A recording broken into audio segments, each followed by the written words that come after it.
sejahtera. Dan kita tahu ya, berita panas membabitkan anak kepada pemimpin PAS ya, iaitu anak kepada Menteri Besar Polis ya, yang mana kita lihat telah pun keluar di media sosial kena tahan oleh SPRM dalam isu yang membabitkan tuntutan palsu berjumlah RM600,000 ya. Dan saya lihat kenyataannya dikeluarkan oleh Menteri Besar Polis ya. Dia kata dia nak menjawab di sidang DUN ya. Tetapi apa yang saya lihat di sini adalah membabitkan syarikat itu, yaitu kontraktor dan pejabat awam di Pejabat Pentadbiran Setiausaha Kerajaan Negeri, iaitu Menteri Besar Polis.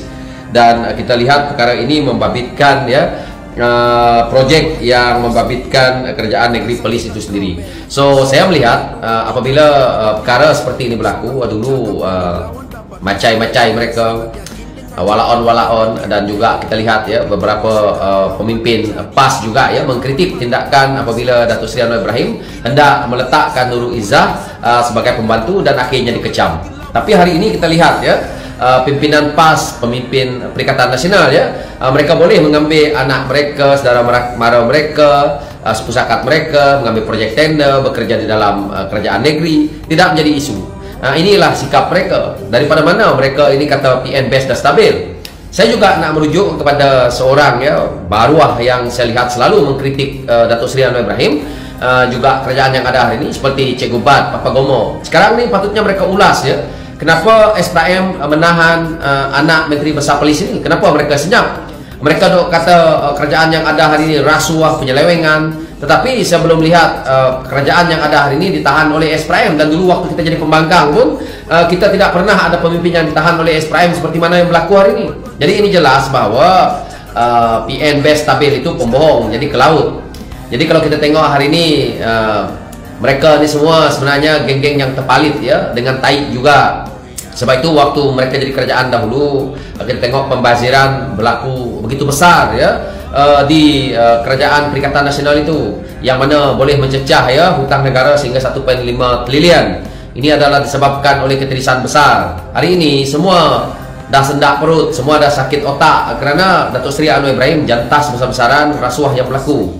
Jadi mereka-mereka yang ada di luar sana sekarang ini, yang sebelum ini ya senang dapat projek tender, senang cari makan, akhirnya hari ini terkebil-kebil, mereka dah tak boleh cari makan, dan akhirnya mereka cari jalan bagaimana nak tumbangkan kerajaan. Itu yang berlaku sekarang ni pun. Kalau kita tengok apa yang berlaku dekat polis ini belum lagi dengan kerajaan-kerajaan pimpinan PAS yang lain.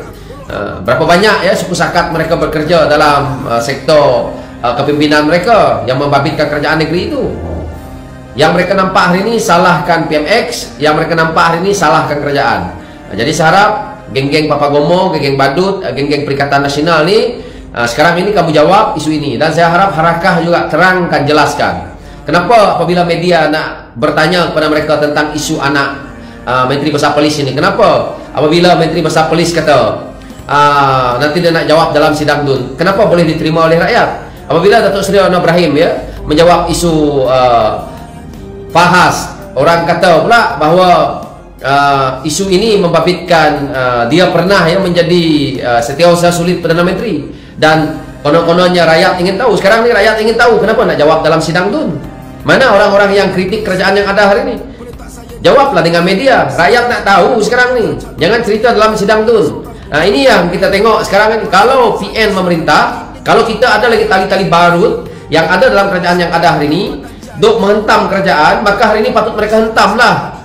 Ini perkara-perkara seperti ini mereka hentam. Jangan untuk serang kerajaan yang ada. Ahmad Saleh patut lantang dalam isu rasuah seperti ini. Saya benda-benda macam ni, saya tengok kepada mana yang lantang untuk serang kerajaan yang ada, patutnya mereka serang sekarang ini. Ini berdiam diri. Apabila kita ni dia kata ada rasuah tapi tak ada bukti. Jadi perkara-perkara yang seperti ini saya nampak yang akhirnya tidak menguntungkan negara, dan akhirnya mereka bertolak dalih untuk menjawab.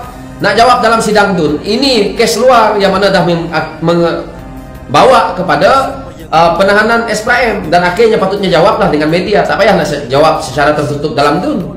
Takut apa? Kalau anak tak bersalah. Tapi kalau saya tengok kenyataan media yang dikeluarkan oleh Menteri Besar Polis ini, seolah-olah hebat sangat.